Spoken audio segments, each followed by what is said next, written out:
Fala galera, hoje nós vamos dar continuidade ao assunto de pessoas jurídicas e vou finalizar esse tema. Falarei hoje sobre as organizações religiosas, ainda partidos políticos e por fim a EIRELI. Vamos então iniciar os trabalhos hoje. A organização religiosa não é novidade para ninguém, é uma pessoa jurídica.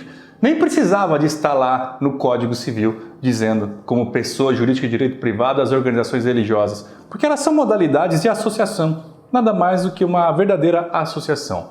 No entanto, o legislador quis fazer esse destaque porque é conferido lá na Constituição Federal o direito de crença, o direito ao culto. E esta pessoa jurídica, a organização religiosa, nada mais é do que uma pessoa jurídica, uma reunião de pessoas que buscam o mesmo fim. Qual é o fim? O culto. O culto é uma entidade sobrenatural, a um ideal sobrenatural, a uma entidade divina, digamos assim. Portanto, não há finalidade lucrativa, nenhuma finalidade lucrativa. Você pode até aí do outro lado pensar em algumas igrejas, algumas pessoas que de fato recebem alguma grana, tem uma grande evolução patrimonial. Aí, meus caros, nós teremos um desvio da finalidade, podendo, sendo exatamente cabível um incidente de desconsideração da personalidade jurídica a fim de buscar solver este problema e inibir esse indevido enriquecimento de algumas pessoas que se dizem estar dispostas a dar continuidade e enfatizar essa finalidade não lucrativa e de adoração a uma entidade divina. Mas desconsideração da personalidade jurídica é um assunto à parte e que você já tem acesso aqui no canal. É só correr lá e buscar na playlist que você vai ter justamente uma aula já nos termos da nova lei da liberdade econômica que veio alterando gravemente o artigo 50 do Código Civil. Mas a nossa aula de hoje é sobre as organizações religiosas. Este é o conceito, esse agrupamento de pessoas que visam a busca pela exaltação de um ser divino, de uma entidade sobrenatural e que não tem qualquer finalidade lucrativa. Lembrando vocês, portanto, que aqui o estatuto é a alma dessa organização religiosa. O estatuto, onde nós teremos a criação de órgãos deliberativos, como conselhos fiscais, administrativos, podendo ter uma diretoria, e lá também se terá a Assembleia Geral, que é o órgão máximo de uma entidade, de uma organização religiosa, lá exatamente como acontece com as associações. Eu quero fazer a leitura com vocês de alguns dispositivos que amparam a criação das organizações religiosas e as defendem. Vamos lá, vamos à leitura. Código Civil, artigo 44, parágrafo 1º, tem a seguinte redação. São livres a criação, a organização, a estruturação interna e o funcionamento das organizações religiosas, sendo vedado ao poder público negar-lhes reconhecimento ou registro dos atos constitutivos e necessários ao seu funcionamento. Ainda na Constituição Federal, no artigo 19, caput, nós temos a seguinte previsão. É vedado à União, aos Estados e ao Distrito Federal e aos municípios. No inciso 1 diz assim, estabelecer cultos religiosos ou igrejas, subvencioná-los, embaraçar-lhes o funcionamento ou manter com eles ou seus representantes relações de dependência ou aliança, ressalvada na forma da lei a colaboração de interesse público. Aqui nós temos a primazia de que vivemos um Estado laico. O Estado brasileiro ele não tem uma religião oficial. E vejam que por esta redação que eu acabei de mencionar, de fazer a leitura com vocês, é bem curioso que nós temos nos últimos dias alguns representantes de algumas organizações religiosas se aproximando do governo, se aproximando de figuras envolvidas com política. É curioso, soa até com bastante estranheza. E ainda nós temos o enunciado 143 das Jornadas de Direito Civil. Vamos à leitura aqui também, pessoal. As jornadas do CJF, do Conselho da Justiça Federal. Vamos à leitura. A liberdade de funcionamento das organizações religiosas não afasta o controle de legalidade e legitimidade constitucional de seu registro, nem a possibilidade de reexame pelo judiciário da compatibilidade de seus atos com a lei e com seus estatutos. É isso que tínhamos a falar sobre as organizações religiosas. Agora, na sequência, eu já vou iniciar partidos políticos. Vamos então adentrar nessa matéria partidos políticos e aqui nós já vamos começar trabalhando por um conceito. O conceito de partidos políticos é que eles são nada mais do que também uma pessoa jurídica. Vale dizer aqui uma reunião de pessoas, um conjunto, um agrupamento de pessoas com uma finalidade em comum. A finalidade em comum de um partido político é exatamente a proteção, a promoção de um ideal. Por isso que os partidos políticos eles se organizam de acordo com uma corrente ideológica da qual são simpatizantes. Os partidos políticos eles possuem uma peculiaridade, porque os seus estatutos, além de serem registrados lá no cartório de registro de pessoas jurídicas, como ocorre com as organizações religiosas, com as fundações, ainda com as associações, os partidos políticos, além de levar lá no CRPJ o registro do seu ato constitutivo, deve ainda enviar uma cópia lá para o TSE, para ficar arquivado no Tribunal Superior Eleitoral, que irá fazer todo o exame de validação da criação de um partido político. Por fim, meus caros, eu quero falar com vocês a respeito dos dispositivos constitucionais que albergam a criação do partido político. Olha na tela, vamos à leitura.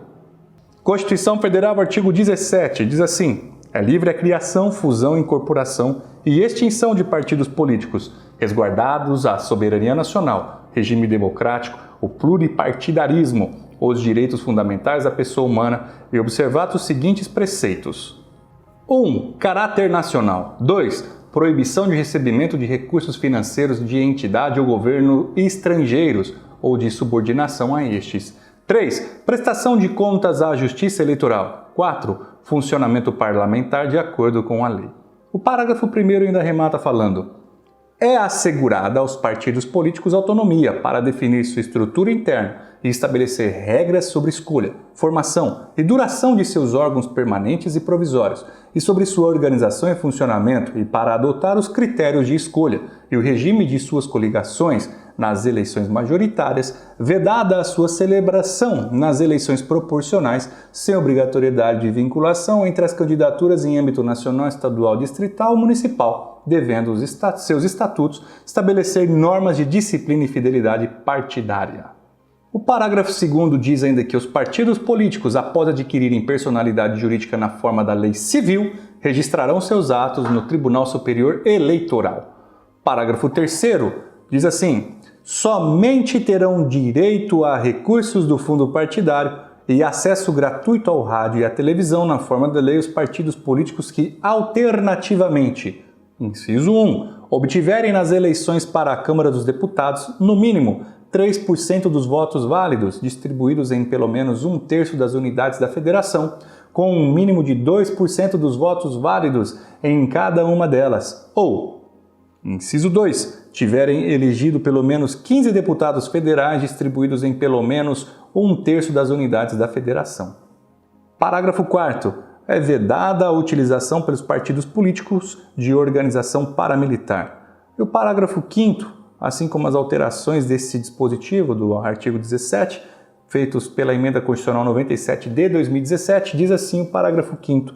Ao eleito por partido que não preencher os requisitos previstos no parágrafo 3º deste artigo, é assegurado o mandato e facultada a filiação sem perda do mandato a outro partido que os tenha atingido, não sendo essa filiação considerada para fins de distribuição dos recursos do fundo partidário e de acesso gratuito ao tempo de rádio e de televisão. Então é isso, pessoal, que eu tinha para falar com vocês sobre partidos políticos. Finalmente chegou a hora de conversarmos sobre a EIRELI, ou EIRELI, que é a Empresa Individual de Responsabilidade Limitada. É uma pessoa jurídica formada por apenas uma pessoa compõe. E aqui vale lembrar que a EIRELI, para que ela constitua, é necessário que esta pessoa integralize como capital social dessa pessoa jurídica 100 salários mínimos, seja em bem, seja em dinheiro, seja de alguma forma tem que ficar evidenciado que essa pessoa jurídica ela detém como o seu capital social 100 salários mínimos.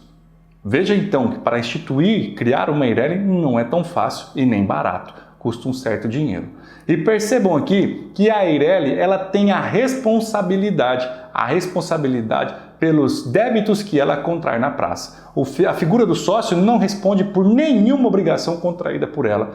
Pelo contrário, por isso se chama EIRELI, uma empresa da qual nós teremos a responsabilidade limitada dela, uma empresa individual. Então vejam que ela responderá pelas suas obrigações, estando o sócio completamente fora dessa responsabilidade.